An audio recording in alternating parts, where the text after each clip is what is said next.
जय गुरु जी। संगत जी जय गुरु जी। शुक्राना गुरु जी के चरणों में कोटि कोटि प्रणाम और सारी संगत जी को जय गुरु जी। संगत जी, आज हम आप लोगों के साथ शेयर कर रहे हैं बहुत ही अद्भुत और चमत्कारिक कथा, जो कि बहुत ही बड़ी अमावस्या की कथा है। इसको सुनने मात्र से ही आपको कुंभ स्नान का फल प्राप्त हो जाता है। अगर आप इस कथा को आप सुनते हैं स्नान करके, तो आपको कुंभ स्नान की प्राप्ति होती है और आपके सारे संकट जो हैं मिट जाते हैं और आपके घर परिवार पर पितरों की कृपा बनी रहती है। तो चलिए संगत जी, कथा को स्टार्ट करते हैं और लास्ट तक ज़रूर से सुनिएगा कथा को, क्योंकि जब तक आप आखिर में नहीं सुनोगे, जब तक आपको फल की प्राप्ति कैसे होगी। एक समय की बात है, किसी नगर में एक राजा राज्य करता था। उनका परिवार और प्रजा सुखपूर्वक अपना जीवन बिता रहे थे। राजा की रानी बहुत धार्मिक विचारों की थी। वह हर समय पूजा पाठ आदि करती रहती थी।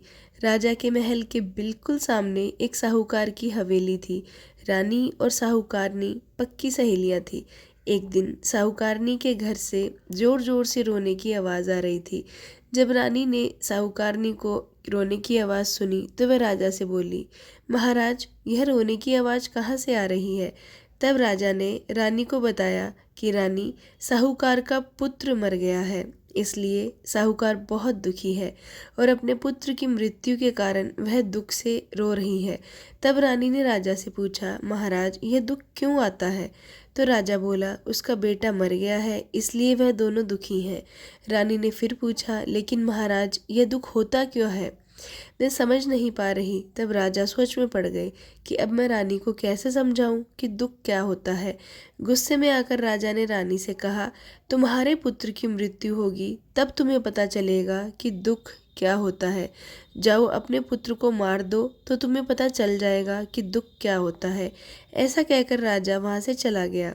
तब रानी ने राजा की बात मानकर वैसा ही किया और महल की छत से अपने बेटे को नीचे गिरा दिया।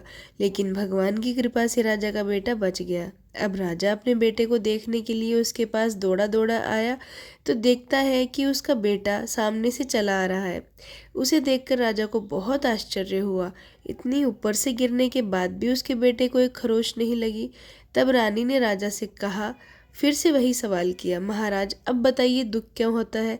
तो राजा बोला, पड़ोसी राज्य के सैनिक युद्ध कर रहे हैं और अब मैं अकेला ही उनसे लड़ने जाऊंगा। जब मेरी मृत्यु का समाचार तुम्हें मिले तब तुम्हें पता लगेगा कि दुख क्या होता है। ऐसा कहकर राजा युद्ध के लिए मैदान की ओर चले गए। लेकिन अमावस्या माता की कृपा से राजा अकेला ही जीतकर महल वापस लौट आया। अब राजा भी सोच में पड़ गया, आखिर क्या कारण है कि रानी को मैं ये नहीं समझा पा रहा हूँ कि दुख क्या होता है।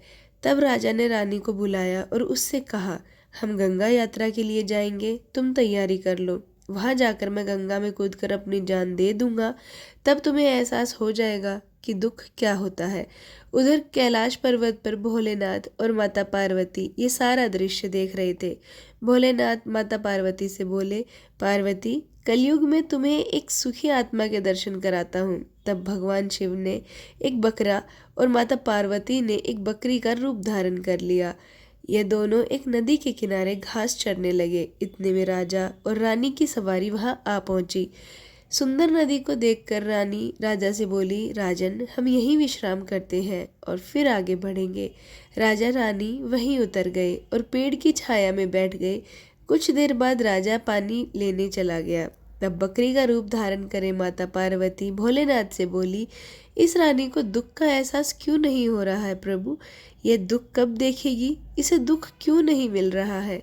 रानी ने उस बकरी को इंसानी भाषा में बात करते हुए सुन लिया। तब भगवान शिव माता पार्वती से कहने लगे, अपने पिछले जन्म में इस रानी ने अमावस्या का व्रत किया है, इसलिए इस जन्म में यह रानी बनी है और सुख का आनंद ले रही है। गंगा जी में बह जाने पर भी राजा की मृत्यु नहीं होगी। रानी ने बकरा और बकरी बने भोलेनाथ और माता पार्वती की सारी बातें सुन ली। फिर जब राजा पानी लेकर आ गया तो रानी ने उसे सारी बात बता दी। वह दोनों अपने महल वापस लौट आए और राजा ने अपने राज्य में घोषणा करवा दी, अब से सभी लोग अमावस्या का व्रत करेंगे। राजा खुद भी अमावस्या की पूजा और व्रत करने लगा। जय अमावस्या माता। संगत जी, ये थी अमावस्या की कथा जो आप लोगों के साथ शेयर करी है। और आप लोगों ने, मुझे उम्मीद है, आखिर तक सुनी होगी और आपको इसके फल की प्राप्ति भी होगी। तो चलिए संगत जी, मिलते हैं अगले सत्संग में। जब तक के लिए जय गुरु जी, शुक्राना गुरु जी।